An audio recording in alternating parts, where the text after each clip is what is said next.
So the second chapter was called Things That Go Missing. What went missing and who was taking these things? Carly, let's use the chat box for the stuff from the office the mom is taking. Yeah, thumbs up if you agree with Michelle. Okay, so what I'm going to ask you to do right now is to mute your vocals, your microphone, so that when I'm reading, we don't hear any background noise, and that way your friends or family, who's ever over, doesn't have to worry about being super quiet. So, thank you, Gabby and Jose and Michelle. Thank you, Axel. Thank you, Van and Ryan. Thank you, Carly, Bari, myself, and Lanai. Okay, so the next chapter is called Things You Hide. Ooh, I wonder what are some things she's going to hide. So, I was named after a criminal. Mom says that a dramatic way of looking at things, but sometimes the truth is dramatic. The name Miranda stands for people's rights, she said last fall when I was upset because Robbie B had told me during gym that I was named after a kidnapper. I had left my keys at school and waited 2.5 hours at Bell's Market on Amsterdam Avenue for Mom to get home from work. I didn't mind the waiting so much. I helped Belle around the store for a while, and I had my book, of course. Still reading that same book? Belle asked once I had settled into a folding chair next to the cash register to read. It's looking pretty beat up. I'm not still reading it, I told her. I'm reading it again. I'd probably read it 100 times, which was why it looks so beat up. Okay, Belle said, so let's hear something about this book. What's the first line? I never judge a book by its cover, she said. I judge by the first line. I knew the first line of my book without even looking.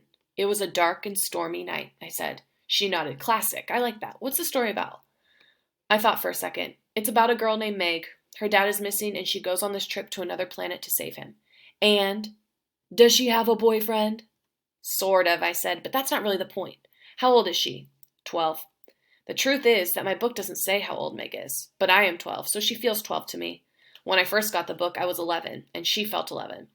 Oh, 12, Belle said. Plenty of time for boyfriends then. Why don't you start from the beginning? Start what from the beginning? The story. Tell me the story from the beginning. So, I started telling her the story of my book. Not reading it to her, just telling her about it. Starting with the first scene where Meg wakes up at night, afraid of a thunderstorm. Also, raise your hand last night if you heard that thunderstorm. I got woken up in the middle of the night because the lightning was so crazy. While she listened, Belle made me a turkey sandwich and gave me about 10 chewable vitamin C's because she thought I sounded nasal.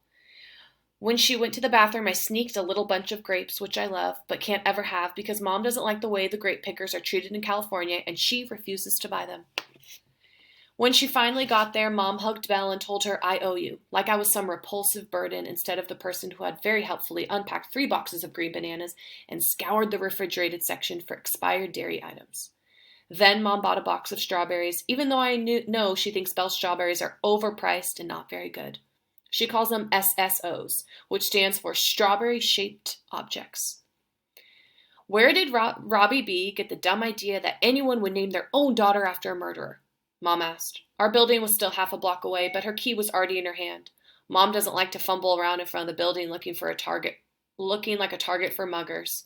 Not a murderer, I said, a kidnapper.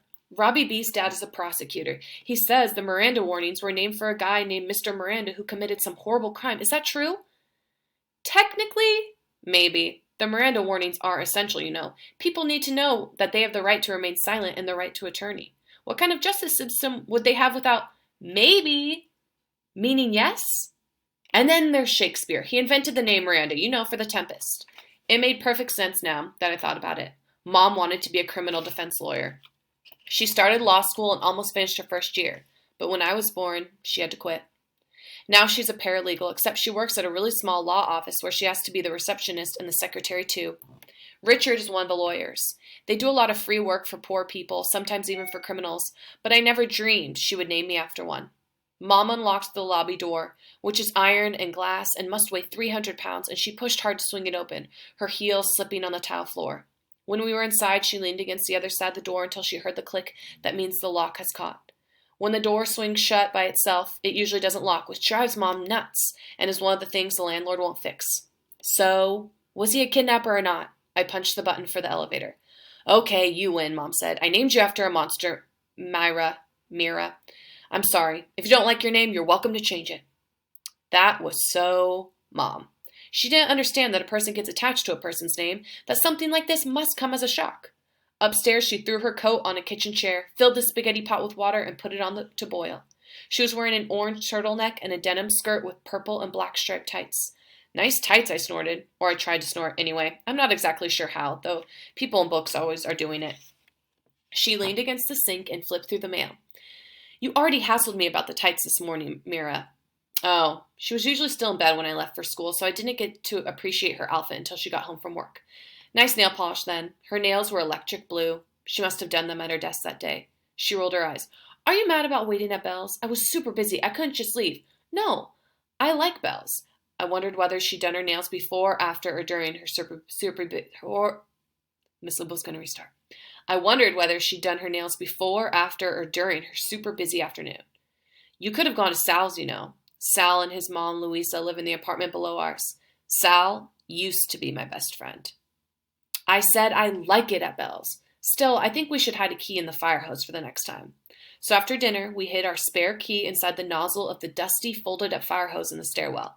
The hose is all cracked-looking and about 100 years old, and Mom always says that if there's an actual fire, it'll be of no use whatsoever, and we'll have to jump out the window into the neighbor's garden.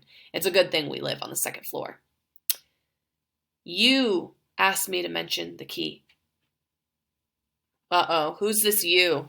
I know Van, you mentioned it yesterday. She says you asked me to mention the key. If I ever do decide to write you a letter, which I probably won't, this is a story I would tell you. Who do we think this you is? Oli, if you think you know, you can chat. What do you guys think? Who do you think this you is that she keeps referring to? Michelle, maybe she's talking to the audience. You're right, some authors do that. What do you guys think? There's no right or wrong answer. You guys aren't being graded on this. This is just for fun. So,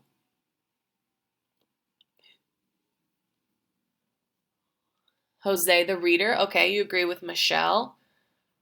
Gabby or Ryan or Van, maybe. Oli, maybe. What does your guinea pig think?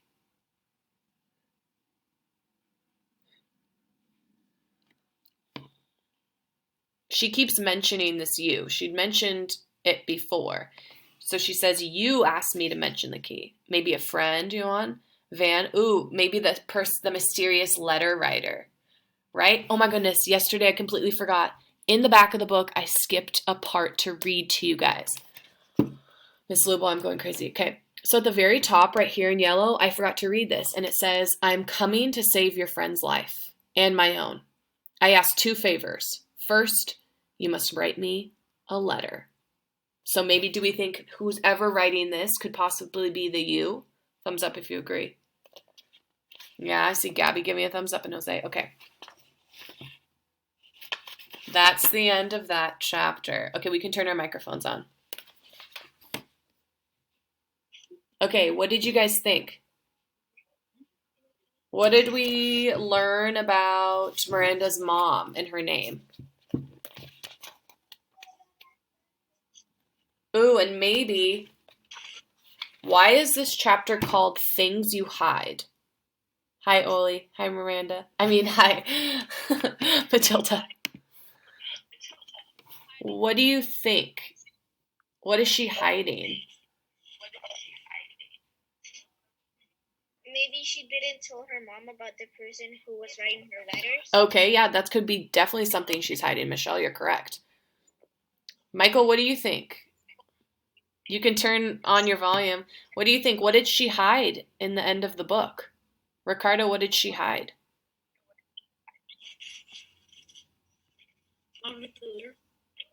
The letter. What else did she hide? Her mom said we should hide one of these. Maybe, yeah, I see Lanaya is responding.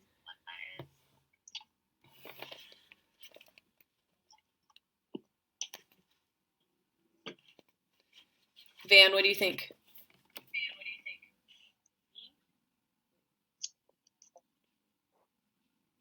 A key, is that what you said? Yeah. Where does she hide the key? Gabby says maybe her mom is hiding why her name is what it is. Okay, possibly, yeah. Maybe the true reason. There's lots of things that are hidden. But what is like the physical thing that she's hiding in the book?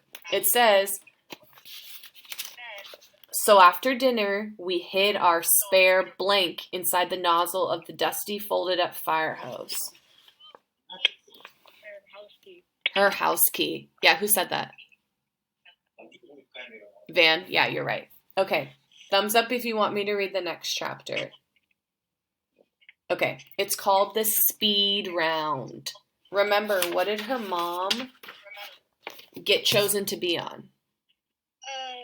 I think it was a TV show or something like that. Yeah, Michelle, yeah. So she got chosen to be on a TV show. Okay. Carly and Joey, are we listening? Or are we playing games? Okay. So the speed round. Dun, dun, dun. There are 2 parts to the $20,000 pyramid. Mom calls the first part the speed round because it's all about speed. Contestants try to make their celebrity partners guess 7 common words by giving clues. So if the first word is fork, a contestant might say, you use this to put food in your mouth, not a spoon, butta. If he has a brain, which Mom says he might not, the celebrity partner will say fork. And then there'll be a ding, and the next word will show up on a little hidden screen. Each team gets 30 seconds for 7 words. Then the little screens swivel around, and it's the celebrity's turn to give the clues and the contestant's turn to guess. Another 7 words, another 30 seconds. Then the screens swivel back, and the contestants give the clues again. There are a possible 21 points in the speed round, and a perfect score earns a cash bonus of $2,100. But the most important thing is just to beat the other teams, because the team that wins the speed round goes to the winner's circle, and the winner's circle is where the big money is. There isn't a lot of time for practice tonight because it's tenant meeting night. Once a month, the neighbors sit in our living room and complain while Mom takes notes in shorthand. Most people don't bother to come. It's always the old folks who don't get asked to go many places and are mad that there isn't any more heat. Sal's mom, Louisa, works in a nursing home, and she says old people can never get enough heat. After the meetings, during which Mr. Nunzi has usually burned a new hole in our couch with a cigarette, Mom always writes a letter to the landlord and sends a copy to some big city agent that's supposed to care whether we have hot water, if the lobby door locks, and that the elevator keeps getting stuck between floors. But nothing ever changes. Our doorbell is going to start ringing any minute. Mom is running through a few speed rounds with Richard while I make lemonade from frozen concentrate and open the Oreos. Louisa knocks her regular knock, and I answer the door with a plate of cookies. She takes an Oreo and sighs. She's wearing jeans with her white nurse shoes, which she kicks off by the door. She hates these meetings, but comes out of loyalty to Mom. And someone has to watch Mr. Nunzi's cigarette to make sure he doesn't accidentally set our apartment on fire. Lemonade, I ask? I refuse to play waitress during Mom's get-togethers, but I'll pour Louisa a drink any time. Lemonade sounds lovely. She follows me to the kitchen. Just as I put the glass in her hand, the doorbell buzzes for about a minute straight. Why do they have to hold the button down forever? Old people, Louisa says, as if she can read my mind. They're so used to being ignored. She grabs 2 more cookies and goes to answer the door. Louisa doesn't normally eat what she calls processed foods, but she says she could never get through a tenant meeting without Oreos. 15 minutes later, Mom is sitting on the living room floor, writing furiously as everyone takes turns saying that the elevator is dirty, there are cigarette butts on the stairs, and that the dryer in the basement melted somebody's elastic waist pants. I lean against the wall in the hallway and watch her hold up one finger to signal Mrs. Bindocker to slow down. Once Mrs. Bindocker gets going, not even Mom's shorthand can keep up with her. Mom cried the first time she saw our apartment. The whole place was filthy, she says. The wood floors were practically black. The windows were caked with dirt, and the walls were smeared with something she didn't even want to think about. Always in those same words. I was there that day in a little bucket seat baby carrier. It was cold out and she had a new coat on. There were no hangers in the closets, and she didn't want to put the coat down on the dirty floor or drape it over one of the peeling, hissing radiators, so she carried it while she went from room to room, telling herself it wasn't so awful. At this point in the story, I used to try to think of some place she could have put her coat, if only she had thought of it. Why didn't you drape it over the rod in the hallway closet? I had asked. Dusty, she'd say. On the windowsill in the kitchen? Dusty. What about over the top of the bedroom door? Couldn't reach, she said, and dusty.